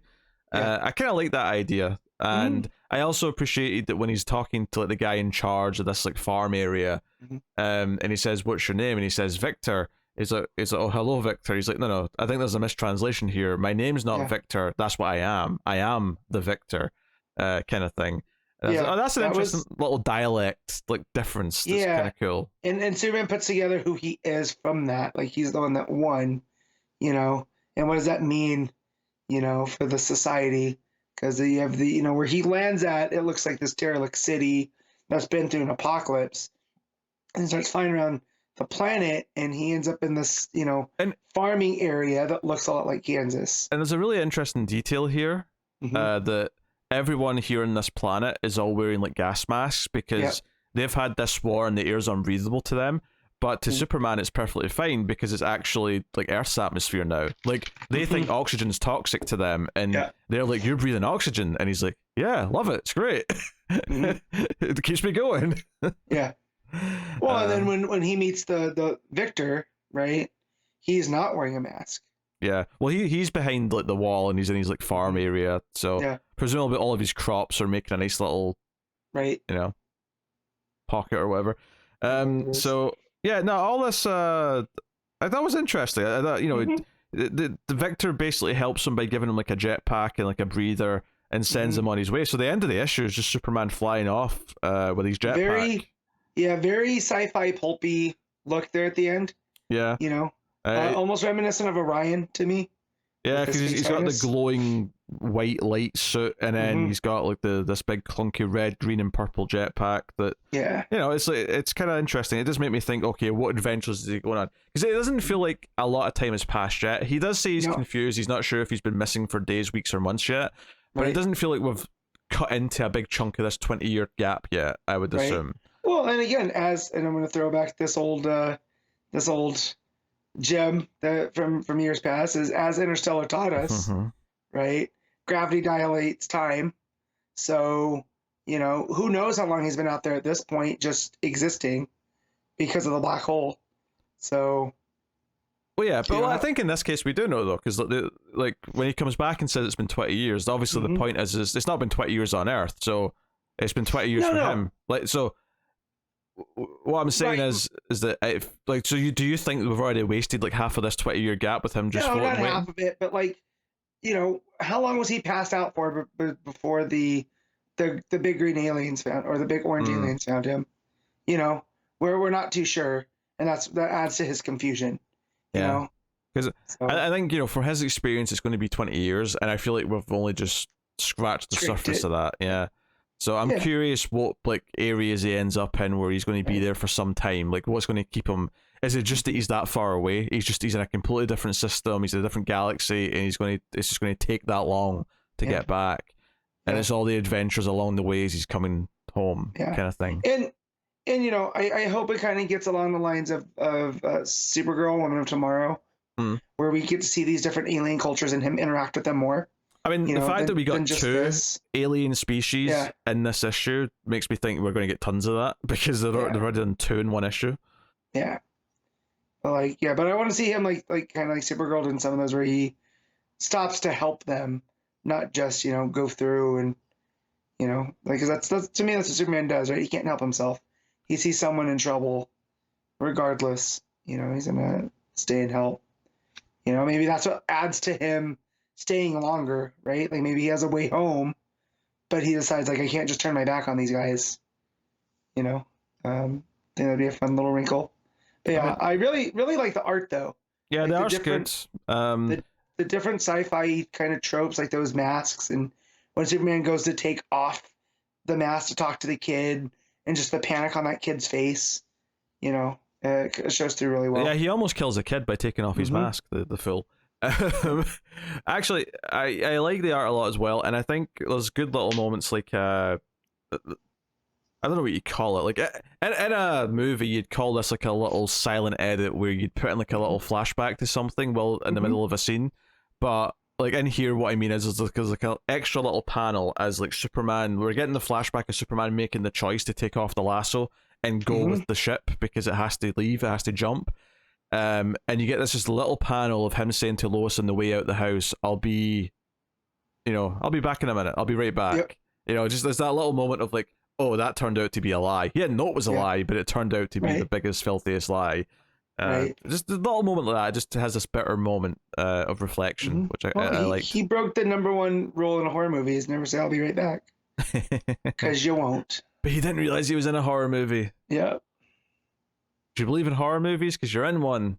I even like that franchise, but I know, but that's a good take on it, though. I don't even know if I've seen that movie, but the trailer played that line like a million times, so I'm aware of it. Yep. But yeah, no. I'm just like, there's a lot of variations of this. Do you believe in porn? Because you're in one. But you gotta say it super ominously, That's even scarier than or if anything, you go the opposite. You go super like camp with it, like do you believe in porn? Because you're in one. You silly goose. That kind of vibe. Yeah. But back on track to that's what you say in the prison when someone drops the soap. God, now all I can think of is prison Mike. Anyway, the stuff at the beginning too with Bruce and Lois, and how Bruce is helping Lois uncover this stuff going on, and it's all just a backdrop for it's almost like Lois is trying to distract herself from what's going on with Clark. Yeah, actually, that's the other thing I liked about that. So I said that I liked how they're really selling like how this affected Clark. I think part of that is seeing Lois and Bruce like talk to each other about him. Like they're both concerned and they're both like, but they're not including him in the conversation because he's too hurt. So they're kind of like talking about him in this sort of like almost parental way where he's trying to give her advice. Like it really felt like, oh shit, he's kind of broken, and his two like his wife and his best friend are trying their best to. Well, and that's what makes it feel so tethered to reality, right? Is that it is best friend and wife having the conversation about the dude that has just really seen some stuff, and neither of them really know how to break through. So they're they're relying on each other to get through this. It does make you wonder how bad things are going to get like on this journey. It really does imply things are going to get serious. Yeah. which is interesting, and I hope it kind of lives up to that. But I do honestly, my favorite snippets of the issue might be this stuff in the present day, and maybe that might continue to. Is if we get like a little bit of this every issue to sort of just bookend ground it, it. or give it this grounding quality. Yeah, I like that. Yeah, the Breathe Clark stuff was the one that stuff like when you watch movies about soldiers that have come back from war, right? And they just kind of get stuck staring off into space. Yeah, the PTSD, the panic attacks, that kind of thing. And that type of stuff. And for Superman, it's going a little bit different with him holding his breath where he's fine, right? But for Lois, who experiences life as a human, him not breathing is not good. So of course her panic as his wife starts to poke through. But yeah, and again, the art there really sells it to her coming up behind him and just offering comfort. Just real nice. Yeah. All right. What are you giving Superman Lost issue 2? I'm gonna give this one 7.5. Yeah, I'm happy to give this the 8. I think. I'm still really liking the book. It wasn't quite as tight as the first one, but there's still a lot of nice little techniques in here to make me care about what's going on. And the human drama element is my favorite part, which is is cool in a story that's going to have lots of universe trotting and alien races and stuff like that. Outside the Because Superman stuff, he's very relatable throughout, right? On a human level, so that fixes it. Priest knows what he's doing. There's just some storyline stuff to get from A to B, that add up. But no, as long as this keeps going, and because this is 12 issues, right? I want to say it's 10 rather than 12. Okay. Yeah. So but maybe I'm misremembering, but I think it's 10. Yeah. Okay. So, yeah, cool. All right. WildC.A.T.s, issue 6. Matthew Rosenberg writing with Tom Derenick on the art. Matt, you read this, or at least part of it, from what I hear. Yeah. This is one of those books where I feel like Priest, Deathstroke, where there's a lot going on, and I'm reading a lot of books, so it feels like I'm missing things in between, even though I'm probably not. And I say this every time I talk about this, is I can tell Matthew Rosenberg loves the WildC.A.T.s. I just feel like I need to be familiar with the WildC.A.T.s to enjoy this as much as, as much as he enjoys writing it. So the team gets together at the beginning to, because Grifter's, corpse wasn't our Grifter. It was a different realities. So they're trying to, figure out why all of this. And it starts with Marlo in a golf tournament, and someone's asking him questions about look, you guys got involved in this war, the Halo Corporation, and because you guys got involved, that allowed this other country to come in and basically seize control, and then put in a fascist dictatorship, and then that company or that country was already being backed by Halo. So it all feels like you guys being involved is very intentional, and you're doing some back shady stuff. And Marlo was like, "Well, I'm sure there's a question in there. Who are you?" And it's Clark Kent from the Daily Planet, right? So Marlo tries to just hand wave it all by going like, "Look, we do the difficult things so other people don't have to. You wouldn't understand any of this type of stuff because, as a reporter, you're just here to report. You don't have to make the tough decisions." Not realizing that he is Superman.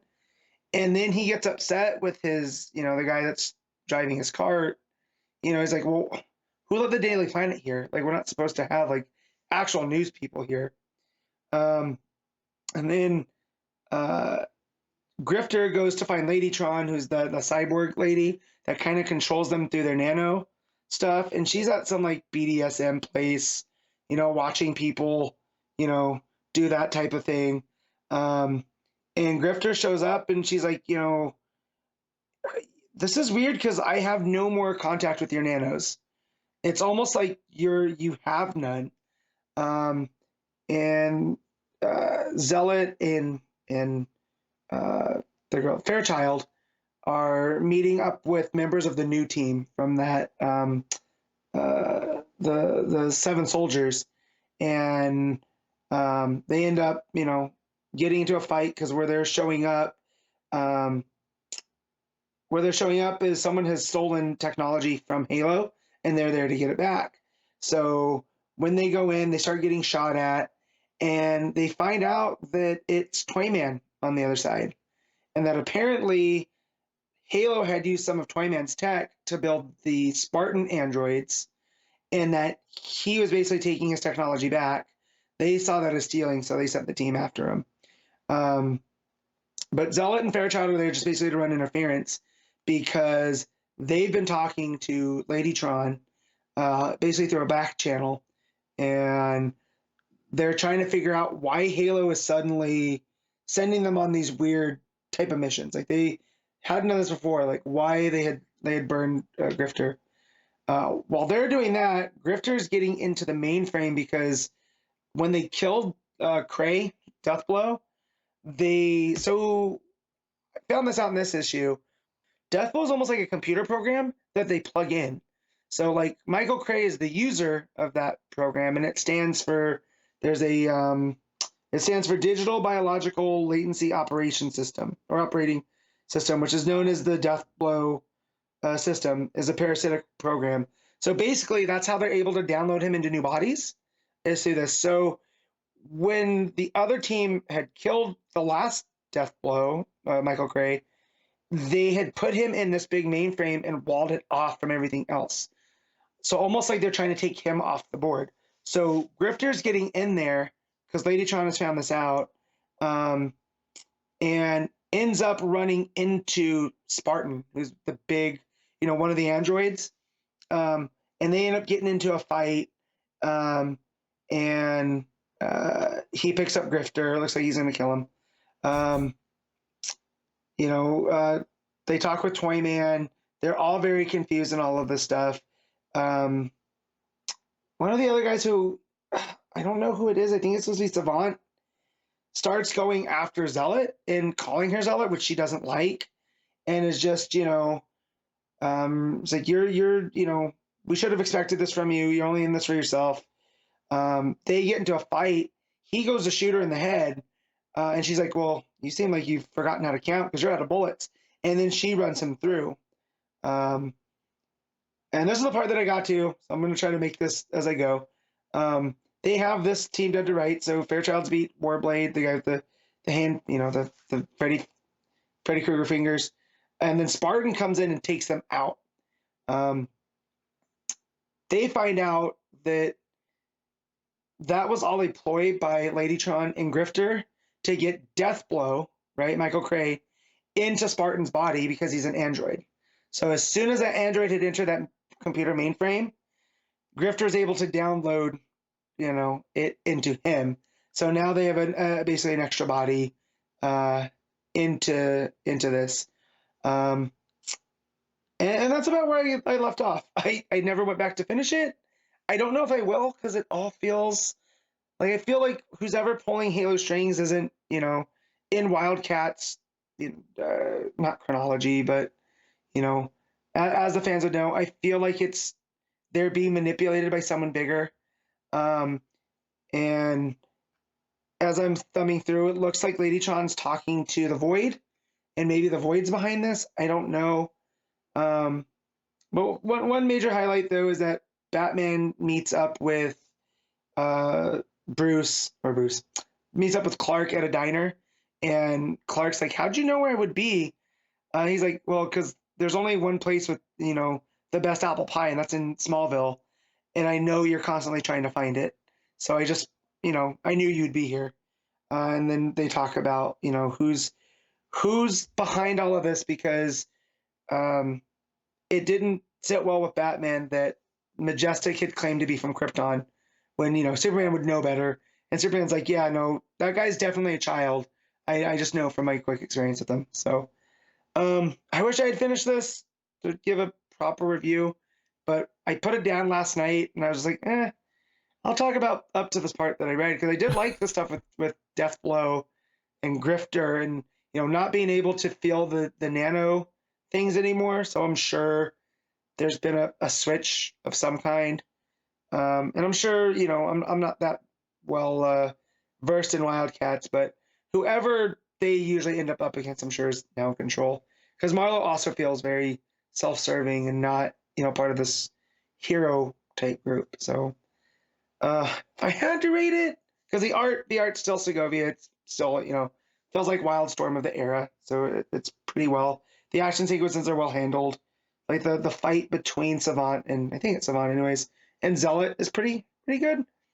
But if I have to be fair in rating it, it's just a 6.5. Okay. Yeah. Okay.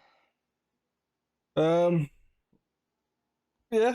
I was just reading about a pizza got delivered to the wrong address in Detroit, and the neighbors got angry because the people ate it, and a shootout commenced, and over 30 rounds of ammunition were fired, and lots of people got shot, including one death. So only in America. Pizza. Mm-hmm. Have the neighbors that ate it just buy you a new one. There's no reason. I mean, I'm sure if you just phoned the restaurant and said, "Hey, you didn't deliver the pizza to us," they'd just have to give you a new one. That's just how it works. But also, though, just not a bad neighbor too. Like we've had food delivered here by accident because a lot of ours. I'm in a townhouse and they all look very much the same. And we've had delivery drivers drop off at our house, especially during COVID when it was no contact. And like I could have had free Popeyes, but I took it to the neighbors that was on the address. So, anyway, silly. Yeah. All right. Danger Street issue 5, Tom King writing with Jorge Fornés on the art. So, yeah, obviously this is very serialized. We sort of just pick up where we left off with Orion sort of confronting Starman and Warlord, and Warlord tries to like negotiate and just talk peacefully to him, but Orion's he's a bit of a tempered fellow. He's not got the patience to do such a thing. You describe him as he has a Donald Duck temper. And basically this fight is so bombastic that it starts causing like earthquakes in the town, the rumbles from it. The kids see it on a nearby roof in the town. Lady Cop feels the rumble. So everyone's kind of like throughout the issue on their way to this fight because it's just attracting all this attention, at least around this town. But there's a great full page spread of like this, like it's like a dome of energy in the distance as they're fighting, with the kids looking. It's really good. But a lot of the other stuff, obviously, in this issue is the Green Team and Manhunter getting after the blonde one with the glasses. The movie exec guy. The movie guy, yeah. And he's like being sleazy with what looks like an adult woman. Yeah. But he's being all sleazy and casting couchy, and he opens the door to this trailer, and the Manhunter's standing there.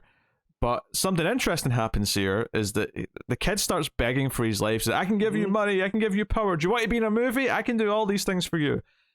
Manhunter can't take the shot, and then he tries to punch him, and he can't do that either. And this, I thought this was great writing, actually. This little kid's demeanor changes from like pissing his pants and begging to, "Oh, I see what this is. You're incompetent. You can't perform. You're pathetic." Yeah, he starts like being a little shit because he thinks he's safe. And it's explained over the next like page or two that this is codename Assassin using like a power he has that he can telepathically like protect him, and it stops Manhunter from killing the kid. But it feels like it takes a lot out of him, right? Because you see him fall over. Yeah, he faints basically. Yeah. And when the main kid is like asking about this later, and he's talking about it, just to cut to that scene now, the main kid's like, "Well, it takes a lot out of you to protect all three of us," because obviously there was 4, but 1 died last issue. He's like, "How about instead of protecting all 3 of us, you just protect me?" And makes a deal with him.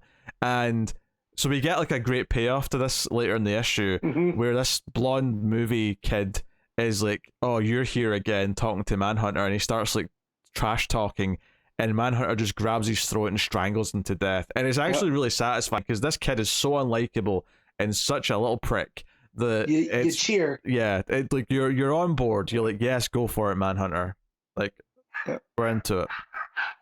So as Matt's dogs, that's right. We might have an intruder. Let me double check. So I can yell. So that stuff's was pretty good. It's like, okay, this is setting up that there's really the one kid who's the main bad guy out of the green team. So that's got that going. There's more fighting with Starman fighting Orion.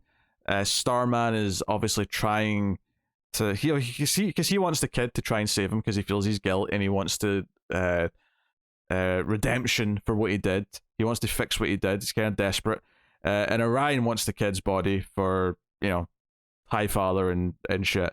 So basically, Warlord is like stealing the coffin quietly whilst Starman's fighting Orion. So he's like sneaking the coffin out into the car and like try to drive away, which is honestly quite entertaining, I have to say. So yeah, he snuck the coffin away in the car. Lady Cop's on the way. She's cracking jokes about, oh, this might be nothing, but if it's those kids setting off fireworks, I'm going to be pissed. I'm going to kill them. Yeah. Yeah. And, so get prepared to book me on murder charges. I thought it was pretty fun. Yeah, and there's a scene in the middle as well where Jack Ryder, Batman shows up to basically tell him, hey, stop this outsiders crap, it's fake. There's no such thing. Yeah. And Jack Ryder, instead of saying that he kind of feels the same way, because we know he does have questions about these outsiders. We know he's kind of forced into saying what he's saying. He's very confrontational with Batman and tells him to piss off, even though we know he kind of agrees with some of the things that Batman's getting at, which is interesting. It kind of gives him a bit of a layered character. It makes him very much a contrarian, right? Yeah. Because now that Batman's telling him, you need to stop, he's going oh, do I though? Why? Is because what I'm saying is causing you problems? Because you're never, I like here that he tells him as he's literally blowing smoke at Batman from a cigar, is, he's like, you're popular with the elites, but the regular people, they listen to me. So all the people that work in your mansion, they probably listen to me. And I heard this all in, what's his name with the bow tie? Oh, God. From Fox News. He drives me nuts so much I can't remember his name right now. Tucker. Tucker, yeah. This is all with the smarmy stuff of Tucker Carlson, Yeah. And that's what I'm, because like you just said, he knows a lot of this outsider stuff is just being used to, to foment hostilities between people. Yeah, it's a boogeyman for everyone. Yeah. All the common people to sort of get together and hate together. Yeah. But then and it comes together and as in his address there at the end with Batman. But here it's like, well, if Batman's telling me to stop, then why? Why do I need to listen to you? And it was just one of those things where it was very maddening because it's like, Ryder, you were so close, Yeah, so, it paints him as this guy who can't accept being told what to do or that he's wrong or anything like that. And I was cracking up at Warlord talking to himself as he's still in the coffin whilst the big fights happen. There's a great full page spread with him. He's got the coffin in his shoulder like Arnold with a tree trunk at the start of Commando. With the fight going on behind him. It's really great stuff. Yeah, sometimes I guess I just want to be a superhero. Yes, and being a superhero is still in the coffin of a child who died because of something that he was doing. Yes. Again, it's the consequences of my own actions. Yeah, and the dingbats almost run into him in their little quad as they're driving towards him. And we get the scene with the main Green Team kid getting Codename Assassin to work for just him and not the others. So he's turning on his friends essentially. So yeah, the fight keeps going. Everyone kind of coalesces. When Warlord almost hits the kids with the car, he swerves and the coffin goes flying into the desert. And the body goes flying out of it as well. It's actually kind of comically dark. And then he hits Lady Cop's car. So she gets hit with that. The kids have got a gun, which they got last issue. What's his name? He's talking about grapes at the beginning, and he reaches into the bag, doesn't realize there's a gun in there. Yeah, that was pretty funny. So they're about to confront Starman. The blonde movie kid gets strangled. And that's kind of where the issue all this stuff is going off. It does this thing where the last page is an 9-panel grid, and it's all everything's something different. It's Jack Ryder talking about shit in one panel. It's Warlord having his been knocked out in the car. It's Lady Cop being injured, getting out of her car. It's Starman keeling over because the fight with Orion was too much, even though he won. It's the kids holding the gun. It's it's all this stuff. Just all together building up to the to be continued. Yeah. Yeah, I think if nothing else, what this book is doing really well, it's reminding me a little bit of Doomsday Clock in its tone and how it's jumping around all these characters, and I'm so engrossed in what the story is. Obviously, it's not doing this big continuity-defying thing that Doomsday Clock was, but it's giving me a lot of like similar storytelling vibes as that, and I like that. King has a lot of balls in the air, and we all know exactly where they're going, right? We can follow the through line pretty well through each of these characters. Yeah, I think the first issue was like good, but it was a lot to take in all these new characters. But now that we're 5 in and we're well versed in all of them now, it's like it's so easy to read now, and it's really enjoyable. So I'm glad that hurdle was there just to like get us to that point. And writer's speech here at the end talking about the superheroes and how we live in a world where saintly men fly above us and save us, and it raises this question like, but do you feel safe? It's very Lex Luthor of if we have to rely on the superheroes, does that make us, beholden to them, or they should be afraid of you. You're the ones they should be afraid of, and it's the Helm of Naboo at the end. His last tag for the issue is monsters forsake monsters as surely as brothers are loyal to brothers. But will these rules from which we build our story stay fast and true? So it's this whole thing is like, they keep referring to Creeper as an ogre, and this whole thing of, as monsters will forsake the monsters. So, they'll turn on each other, much like the Green Team kids did, as the brothers are loyal to the brothers, as the kids will stick up for, their fallen friend. And it's almost as if like, we're almost just passengers on this and no one has agency, that this stuff is just playing out. Regardless. So I'm still curious to see how the Helm of Fate factors into all of this and why he's telling us the story. Like, you know what I mean? But almost feels like there's an air of predestination there in that final panel. So, but yeah, man, Fornés' art looks fantastic throughout. Like the sequential stuff, like the scene where the blonde kid, the Hollywood Green Team, gets strangled. And it just, it feels very much like a storyboard.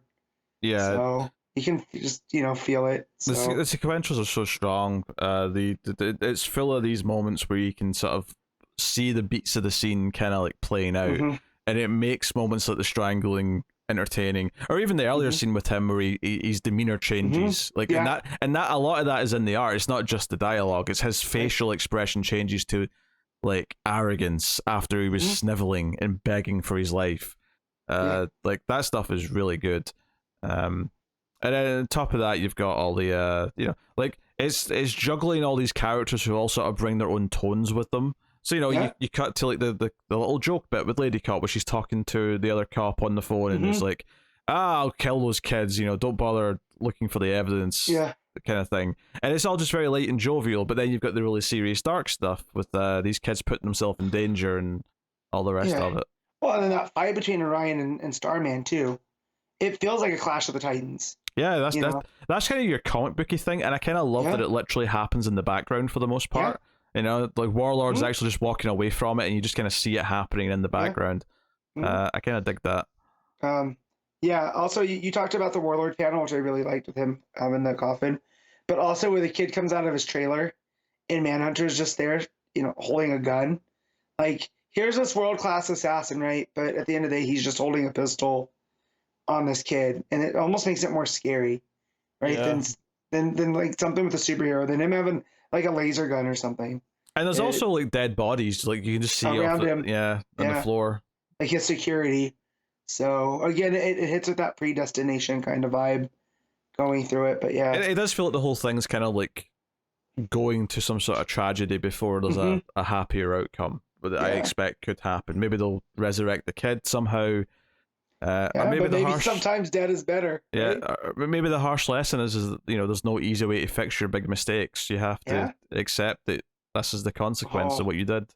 Oh my god, what if that is the main thing, and that's why King picked this pick this obscure 70s one shot Oh, because he can of all kill these just number about. ones. Yeah, he can kill just about anyone. No one's going to be mad at him. I don't mean like that, but like in the meta sense of like DC thought this was a mistake. That's why they put them all into one. And like even through this story, you really can't fix that mistake, right? It's all being told in this one massive story. Okay, I see what you're saying. Yeah, right. You know, and of course, I'm sure there's going to be more, you know, subtext and all that type of stuff because King does so well. But I like in the meta sense that that's why this book with these characters, and it's quite stunning how well he's made them all fit into the modern world. Right, these are all kind of very 70s concepts, like of the green team of these super rich kids compared with the dingbats or these street urchins and whatnot. But I don't ever think the green team were necessarily villainous in the 70s. I think it was just like this Richie Rich kind of book. Okay. So to turn them into like the main villains and moneyed interest, if you will, because you know each one of them represents a different like corporate titan. And here you have the Hollywood kid kind of representing the dark side of media. You had the oil baron kid. I don't know who the kid is who was doing the speech to the military. I'd say he's like the politician of the group. And then there's one more, and I'm not familiar with the last one. But he died last issue, so. Well, no, that was the one I was talking about. He was the oil baron kid. Oh, was he? Okay. Yeah, he was the one that was going up to, you know, look at this pristine land. I can't wait to get drilling. Well, I assume the one that we can't remember will probably die next issue, given that we're on that trajectory. Well, and it wouldn't surprise me if to make things easier, he sends Coney an assassin after him, right? And we get Manhunter and him racing to kill the Green Team member. But yeah, no, this book is very good. This one was very dense, though. It took me at a kind of busy week, so I'm lucky that we only had like 3 books to cover. But this one took me a couple tries to get through just because it is very dense, but not in that like hard to read way. There's a lot going on. And so I would put it down and pick it back up and have to, you know, get to where I'm going. But so I feel like at least I'm getting my money's worth. Oh yeah, like I love how packed each issue feels. It feels like I'm getting a good like chunk of story, a good chunk of like a series each time. Yeah, on my first read, I got to the scene with Lady Cop, right, where she goes to go off, and I'm like, oh, this is got to be almost done, and I was only halfway done, you know. So yeah, 17 out of 34, exactly halfway, and I felt, you know, this is got to get over it, and I still have the book to go. But yeah, no, it's very enjoyable though. Yeah, no, it's great stuff. I think what's nice about these Tom King 12-issue books is it's not just that they're all great and they're all doing good stuff. It's that every time I think another one is maybe not going to work quite as well because it's different, it ends up being good in its own way, in a way that is very different to the previous ones.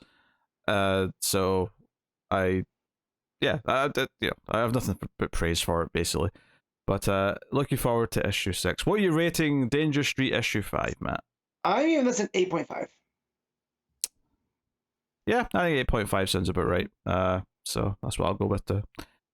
All right. So every month at patreon.com/MailFuzzTV at one of the higher tiers, you can make myself or Connor read a book of your choosing. So I'll be talking about Batman and the Outsiders issue 2 today. So end of the last issue was Batman and Black Lightning being captured by the villain, the guy who's ruling Markovia at the moment. So you know, we introduced this. So I set it up in a 2-parter. This issue wraps up this story. So this wasn't like a long arc necessarily. So Batman's up in chains. You've got the bad guy Baron Bedlam, you know, taunting him and gloating, and Batman the whole time is in his head thinking, "All right, Black Lightning, his back's turned to you. Anytime you want to fire your powers off and get us out of these chains, that'd be great." And he keeps thinking that over and over again, and then Black Lightning reveals later on that he's not got his powers. It's like that's why he hung up his suit, because he accidentally killed a girl with his powers, and he's been kind of like retired ever since. So that's an interesting thing that, you know, Black Lightning's maybe going to have to deal with his recent backstory. But it also does the backstory of this villain of Bedlam, and this guy there's a shockingly dark moment here. It's 1 page, it's 6 panels, and it explains that Bedlam's father was just this regular guy in Markovia, But then when the Nazis came and took over, he aligned with them. So his father was like treated like, you know, this great guy, and because he was his father's son, he was like treated like a prince, and he was allowed to have anything he wanted. And there's a panel where he's like holding a woman's hand, and then the next panel she slaps him, or no, she hits him with a bottle actually, and he says that any exceptions to like something that couldn't be mine were not tolerated. And as it says that, the panel is him walking away, and in the background you just see this woman hanging on a noose, and I'm like, holy shit, this is dark as balls. So yes, this guy had people hanged for rejecting him. This is the villain that we're dealing with here. So yeah, Batman finds out about Black Lightning. Meanwhile, Halo runs into Katana, and Katana is trying to ask like who she is and what's going on. But Katana feels guilty because she feels responsible for Black Lightning getting captured, so she's trying to go in to like rescue him. And Halo goes in with, but you know, Halo's still confused. Like, you know, she says she can fly, and she's like, "Can you, Katana?" And Katana's like, "Only on a plane." And she's like, "What's a plane?" So we're still doing like Halo's fish out of water stuff. Right. Geoforce resurrects. He comes out of the ground. They made the mistake of burying him after they thought they killed him, and that basically gave him power and resuscitated him. You think he pulls power from the earth, right? Yeah. So burying him in there is only going to make him, you know, resurrect. That checks out. So, you know, everyone's kind of coming. Batman gives a pep talk to Black Lightning, which makes him like fire his powers up, and it does. It explodes the chain.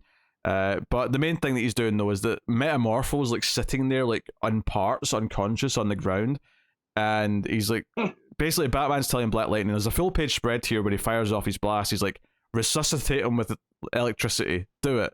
Strike him with lightning. So sure enough, Metamorpho wakes up like he's been kickstarted, and starts using his powers to like hold off the guards and freeze Batman and Black Lightning, and they get on their way. And they run into the ladies. They run into Katana and Halo. But the first person they see actually is Lucius Fox, because if you remember, the reason why they're all here, or at least the reason why Batman and Black Lightning are here, is because Lucius Fox got kidnapped. But they run into Lucius Fox, and he's just like sort of standing casually holding a machine gun. And then the next panel reveals that the girls have already like freed him, so that's why he's like that. Yeah. But it was really funny though. Like, wait, Lucius, were you like John McClaning your way around this base with a machine gun? Like, what? You know, I mean, it makes sense about his kids becoming superheroes now. Yeah, you know. So yeah, there's some introductions here between some of the characters. Black Lightning doesn't like Katana because she thinks she's a murderer. Boy, that'll change in 40 years as they're having a romance. Very true. That's a very good point. Good point. So they talk to some of the guards who feel sort of like they regret joining up. They didn't realize what they were signing up for, and he tells Batman like where to go find the bad guy.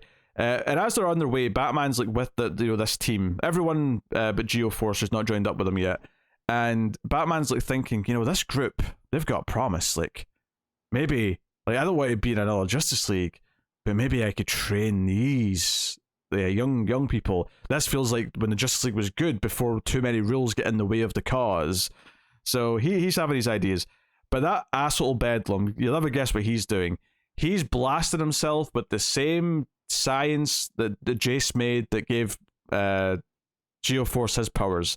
So he can fly now, he can control the earth, and he goes off to like the center of Markovia and starts fighting the army who are trying to defend their country because he's trying to, you know, do this hostile takeover. And the outsiders come in and start helping them fight and, like, you know, fight back the tanks and stuff. Geoforce shows up, starts fighting Bedlam. They end up on top of a castle. They're fighting back and forth. Metamorpho's helping Jace, who later promises to try and find a cure for him. Which seems to be always Metamorpho's promise. Oh, we'll cure you, Metamorpho, and it never happens. So they're having this fight, Geoforce and Bedlam, and it ends when Bedlam picks up a big bit of rock and then gets very weak and drops it on his own head. And we find out in the next page that because he's not a part of the bloodline, the Markovian royal family bloodline, which the science was developed for, his powers were temporary, and if he ever uses the technology again, it'll kill him. Whereas obviously Geoforce has his permanent. He's going to keep his powers. It's we'll call it the metagene. Yeah. So yeah, there's actually like a funny bit here. It's obviously just meant as a joke where they're on top of this castle and Geoforce says, "Hey Batman, the World Court will not judge him. The people of Markovia will judge him." And he just tosses him over the side of the castle, and there's this panel of him falling to this like it's like a group of villagers from Frankenstein with torches. It's like a lynch mob. They're like, "Yay!" Right? Yeah. What's so funny about this is that the height of this fall looks like it would just kill him, but Batman's like, "Yeah, that's a good choice, Geoforce." So obviously it doesn't kill him. The expectation here is that it'll land and the villagers are going to grab him and arrest him. But arrest him in pieces. Yes, but like realistically, he should be breaking his neck from this fall. Just gonna... and if the fall doesn't kill him, the angry mob will, right? Yeah, maybe it's like a I don't know if it'll show up on the. No, all I get is okay. It's just bright, but maybe it's like a bad wrestling dive where the people, the group on the outside have to catch the person doing the insane dive. So these villagers have to catch him. That's the gist of this. Yeah. Well, or you get one of those dives where the guy over rotates and then somehow still okay, right? Maybe that's what he did. Yeah. So that's that, and then Batman just makes his pitch. He's like, "You're all coming back to me with Gotham," and they're like, "What?" And it's like, you've got powers, you've got potential, you don't have any purpose. I can give you all these things. Come on, let's go. So that's basically the end of issue 2. It's an enjoyable issue. It has a very old school pacing in the way it goes, but it's mostly very entertaining. It feels like it's the team getting to know each other. It's a simple problem for them to solve. Like, they made the villain really dark. Like, they went as dark as they could for a simple 2-issue villain. I don't know if Bedlam shows up again or if he's like a one and done type of thing, but it feels like a really dark sort of backstory to give him. Like, the art is pretty solid. I think it handles the big moments well. It's definitely an older school in terms of style, but it flows very well, and I think it's a very interesting time period for comics because it's like kind of on this cusp of more modern storytelling, but still very old school in a lot of ways. So there's kind of a nice classic quality to it, but it is quite compelling, and the characters are compelling. Honestly, Batman's thought process is probably the thing that feels the most dated, because the way he just like, "Oh, this team, I can make them a team." Like the way he just sort of suddenly thinks that, it does feel very outdated. He's collecting people, like he does Robins. But they seem to be on board, and we'll see. I mean, maybe it won't be. Maybe next issue they'll complain they've basically been kidnapped by Batman. I don't know.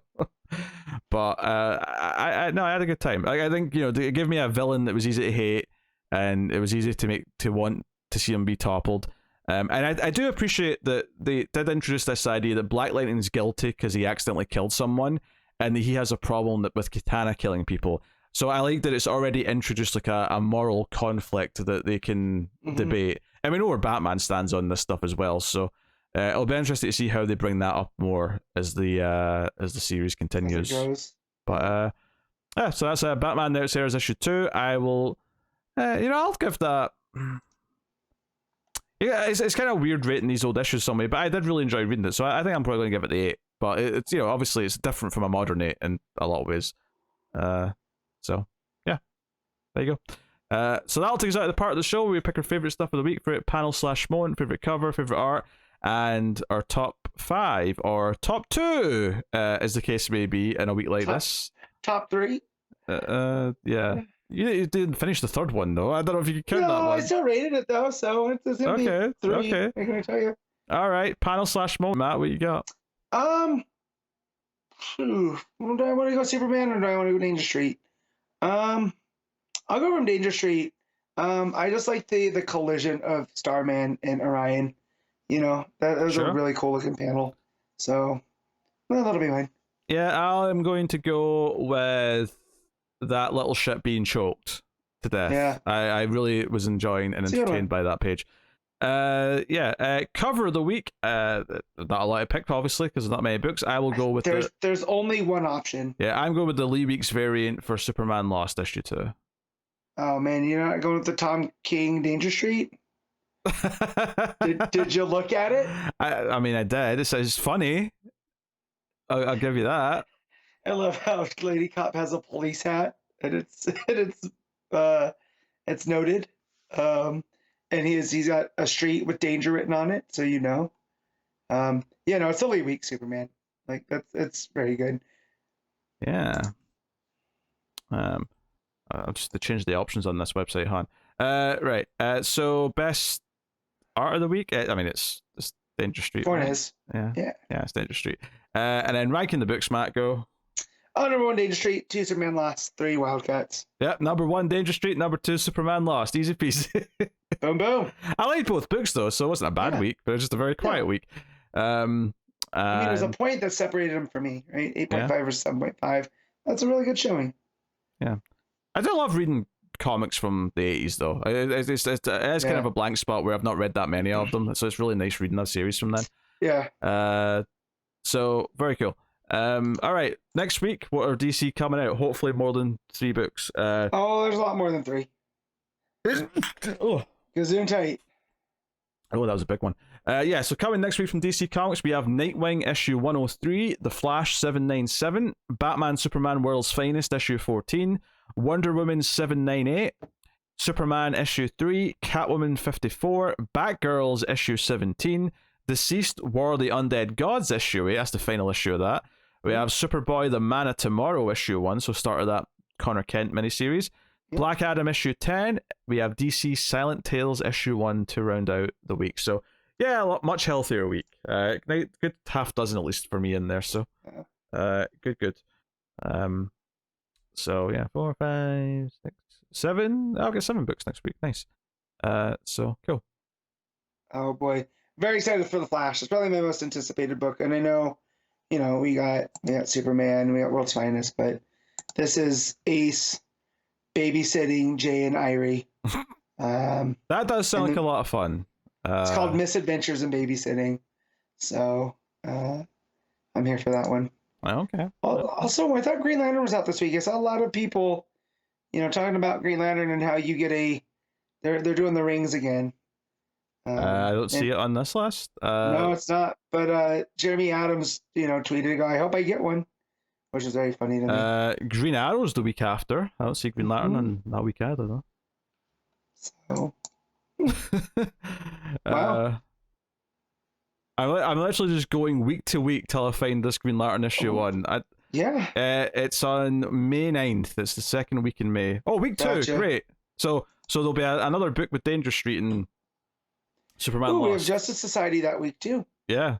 I don't know where issue 3 of that's coming, but... Oh, yeah.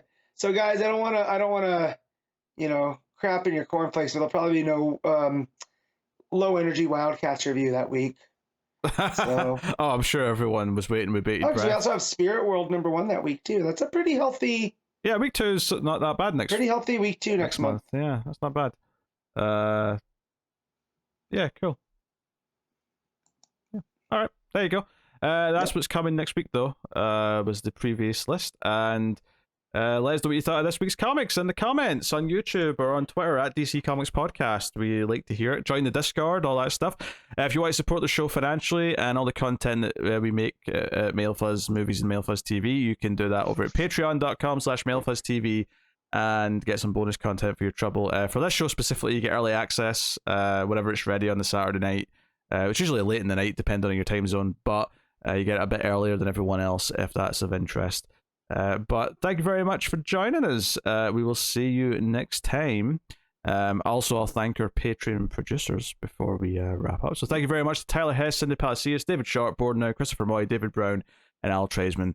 It's been a pleasure. It's been Comics From The Multiverse, episode 352. We'll see you next time. Keep reading DC Comics, and remember to never get lost in the Speed Force.